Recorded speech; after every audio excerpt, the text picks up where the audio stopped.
శ్రీకృష్ణ పరబ్రహ్మణే నమః. శ్రీ గురుభ్యో నమః. శ్రీమాత్రే నమః. శ్రీ గణేశాయ నమః. ప్రియాత్మ బంధువులారా, నిత్య జీవితంలో భగవద్గీత 315వ భాగం 14వ అధ్యాయం గుణత్రయ విభాగ యోగం. శ్రీకృష్ణ పరమాత్మ యొక్క దివ్య ఆశీస్సులతో, గురుదేవుల యొక్క కృపా కటాక్షాలతో ఈరోజు 14వ అధ్యాయాన్ని ప్రారంభించుకుంటున్నాం.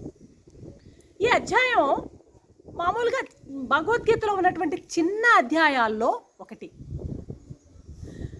ఇందులో వాదాలు, విమర్శలు మొదలైన వాటికి అవకాశం తక్కువ ఈ యొక్క అధ్యాయంలో. అలాగని ఇందులో ఏముందిలే అనేటువంటి తీసి పారేసేటువంటి అవకాశమేమీ లేదనమాట. ఈ అధ్యాయంలో చెప్పబడినటువంటి త్రిగుణాలకు సంబంధించినటువంటి ప్రసంగం తత్వం విచారానికి చాలా మూలమై ఉందన్నమాట. అంటే ఈ అధ్యాయంలో చెప్పబడేటువంటి త్రిగుణాల యొక్క విషయ జ్ఞానము తత్వ విచారం చేయాలంటే ఈ విషయ పరిజ్ఞానం చాలా అవసరం అన్నమాట. జీవుని యొక్క నిజ స్వరూపాన్ని గుర్తించేందుకు కూడాను ఈ గుణాల యొక్క విచారం చాలా అవసరం. జీవుడి యొక్క నిజ స్వరూపం ఏమిటి అని మనం నిర్ధారించాలంటే ఈ గుణాల యొక్క స్వరూపంపై, గుణాల యొక్క స్వభావంపై, గుణాలపై ఒక మంచి అవగాహన ఉండాలి. మామూలుగా గ్రీకు తత్వవేత్త ప్లాటో ఉన్నాడు, ఫేమస్ ఆయన తత్వవేత్త. ఇతను రిపబ్లిక్ అనేటువంటి ఒక గ్రంథంలో రాస్తాడనమాట. ఏమని? మనుష్య స్వభావం త్రిగుణాత్మకం. మనుష్య స్వభావం త్రిగుణాత్మకం. స్వభావం పూర్తిగా త్రిగుణాలతో తయారైనటువంటిది. కాబట్టి రాజ్యాంగ రచనలో త్రిగుణాల యొక్క ప్రభావాన్ని గుర్తించవలసిన అవసరం ఎంతైనా ఉంది అని, అంటే రాజ్యాంగ రచన చేసేటప్పుడు ఈ త్రిగుణాల యొక్క ఈ ప్రభావాన్ని గురించి కూడా రెఫర్ చేయాలా, మెన్షన్ చేయాలా అని ఆయన రిపబ్లిక్ అనేటువంటి గ్రంథంలో కూడా రాశారన్నమాట ప్లాటో. మామూలుగా సాంఖ్య మతస్థులు కూడా ఏమని నమ్ముతారంటే క్షేత్రజ్ఞ అంటే ప్రకృతి పురుషుల యొక్క సంయోగంతోనే యావత్ చరాచర సృష్టి కలుగుతుంది అని సాంఖ్యులు కూడా నమ్ముతుంటారన్నమాట. అయితే వారు చెప్పేటువంటి ఆ భావం ఎలా ఉంటుందంటే ప్రకృతి పురుషుల యొక్క సంయోగం స్వతంత్రంగానే జరుగుతుంది అని చెప్తారు వాళ్ళు. సాంఖ్యుల ప్రకారము ఈ ప్రకృతి పురుషుల యొక్క సంయోగం స్వతంత్రము అనేది వాళ్ళ యొక్క అభిప్రాయం. కానీ భగవంతుడు ఇక్కడ ఆ సిద్ధాంతాన్ని పూర్తిగా నిరాకరిస్తారు, కొట్టిపారేస్తున్నారనమాట. ప్రకృతి పురుషులు స్వతంత్ర తత్వాలు కారు.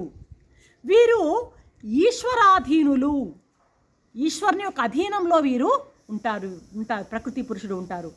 వాటి సంయోగం స్వతంత్రంగా జరిగేది కానే కాదు, ఈశ్వరేచ్ఛతోనే ఈ సంయోగం జరుగుతుంది అని ఈ అధ్యాయం ప్రారంభంలోనే స్వామి వెల్లడిస్తాడనమాట.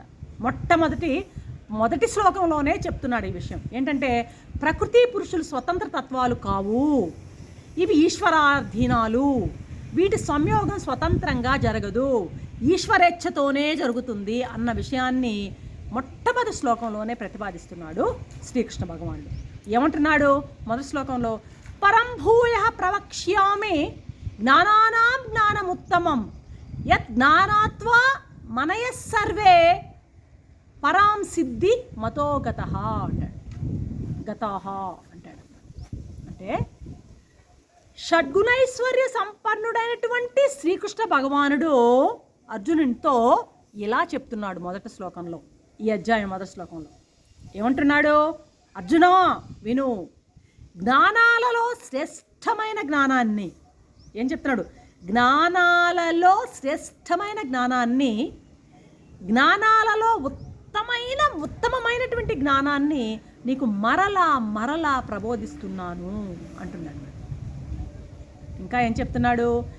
మననశీలురైనటువంటి మునులు ఎవరైతే మననశీలత్వం కలిగినటువంటి ప్రభావవంతమైనటువంటి మునులు ఉన్నారో వారు దీనిని తెలుసుకుని ఇక్కడనే ఇహలోకంలోనే జీవించి ఉండగానే పరమ పురుషార్థ లక్ష్యమైనటువంటి కైవల్య మోక్షాన్ని సంప్రాప్తింపజేసుకున్నారయ్యా అంటాడు. అంటే ఈ జ్ఞానాన్ని తెలుసుకున్న వారై మననశీలురైనటువంటి మునులు ఈ జీవితంలోనే మోక్షాన్ని ప్రాప్తించుకున్నారు అంటున్నాడు.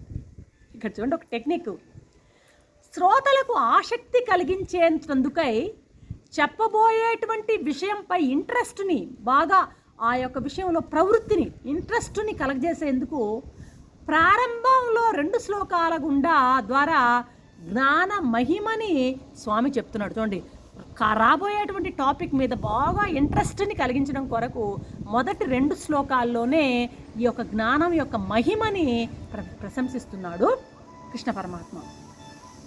ఏమంటున్నాడు ఈయన ఇక్కడ? జ్ఞానాలలో ఇది పరమ జ్ఞానము అన్నాడనమాట.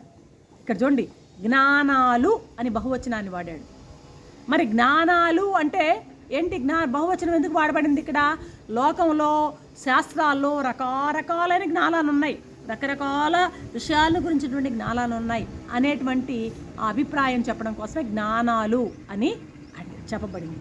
అయితే ఈ లౌకిక జ్ఞానాలన్నీ కూడాను జ్ఞానాలు కాదు, నిజంగా జ్ఞానాలే కాదు. ఇప్పుడు నారదుడు 64 ఆయన అంటాడు, అన్నింటినీ నేను అవపోసన పట్టాను, అది చేశాను, అయినా నాకు శాంతి లేదు అంటూ సనత్ కుమార్ దగ్గరికి వెళ్తాడనమాట నారదుడు. ఎన్ని విద్యలు తెలుసుకున్నా మనశ్శాంతిని పొందలేకపోయాడు. ఆయన చెప్తాడు, అయ్యా నువ్వు ఎన్ని విద్యలు చేసుకున్నా నీకేందంటే తెలియవలసిన జ్ఞానం, పరమైన జ్ఞానం నీకు తెలియలేదు కాబట్టి నువ్వు ఇంకా అశాంతిలో ఉన్నావని బోధ చేస్తాడు. అది వేరే విషయం అనమాట. పరమాత్మను తెలియజేసేటువంటి జ్ఞానం ఏదైతే ఉందో అదే నిజమైనటువంటి పరమమైనటువంటి జ్ఞానము, అదే శ్రేష్టమైనటువంటి జ్ఞానము. రామకృష్ణ పరమహంస కూడా అంటుంటారు ఏమని? ఆత్మజ్ఞానం లేనటువంటి జ్ఞానాలు ఒకటి లేని సున్నాలు అంటారన్నమాట. ఒకటి ముందు లేకపోతే ఎన్ని సున్నాలున్నా ఆ సున్నాలకు విలువ ఉండదు. అదే ఒకటి ఉన్నట్లయితే ఒక్కొక్క సున్నా పెరిగే కొద్దీ దాని విలువ పెరుగుతూ ఉంటుందన్నమాట. కాబట్టి రామకృష్ణ పరమహంస ఏమంటాడు? జ్ఞానం లేనటువంటి మిగతా జ్ఞానాలన్నీ కూడాను ఒకటి పక్కన లేకుండా సున్నాలు ఎలాగుంటుందో అలాగా విలువ లేని పో అంటాడనమాట శ్రీరామకృష్ణ పరమహంస అన్నమాట. కాబట్టి ఇది ఉత్తమమైన జ్ఞానం, ఉత్తమ పురుషం అంటే ఫస్ట్ పర్సన్ ఐకి సంబంధించి ఫస్ట్ పర్సన్కి సంబంధించినటువంటి జ్ఞానం అన్నమాట. ఇది ఏది?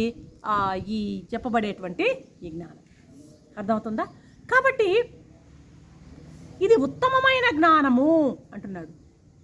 ఈ చెప్పబోయేటువంటి జ్ఞానము ప్రకృతి పురుషుల యొక్క స్వరూపాన్ని వివేచన చేయించి, ఈ జ్ఞానం ఏం చేస్తుంది?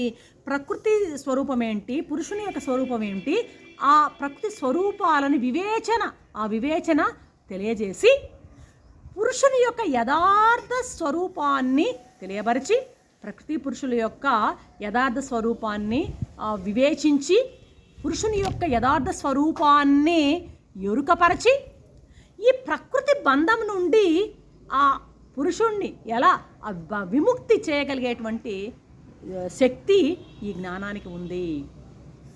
ఈ జ్ఞానానికి మాత్రం ప్రకృతి పురుషుల యొక్క స్వరూపాన్ని తెలియజేసేది ఒకటి, పురుషుని యొక్క యథార్థ స్వరూపాన్ని తెలియజేసేది ఒకటి, ఆ ప్రకృతిని ఉన్నటువంటి బంధాన్ని నుంచి విడగొట్టకబడేది ఒకటి. ఇన్ని లక్షణాలు ఉన్నాయి కాబట్టి దీనికి పరమ జ్ఞానము అని, ఉత్తమ జ్ఞానము అని అంటున్నాడు ఇక్కడ స్వామి అన్నమాట.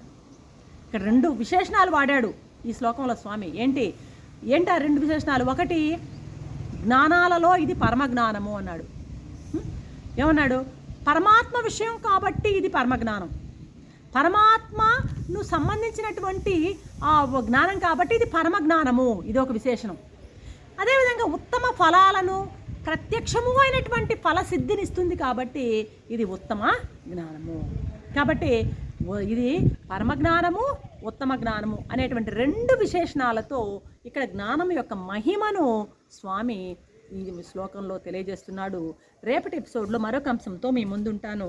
అంతవరకు సెలవు. సర్వం శ్రీకృష్ణ చరణారవిందార్పణం. ఓం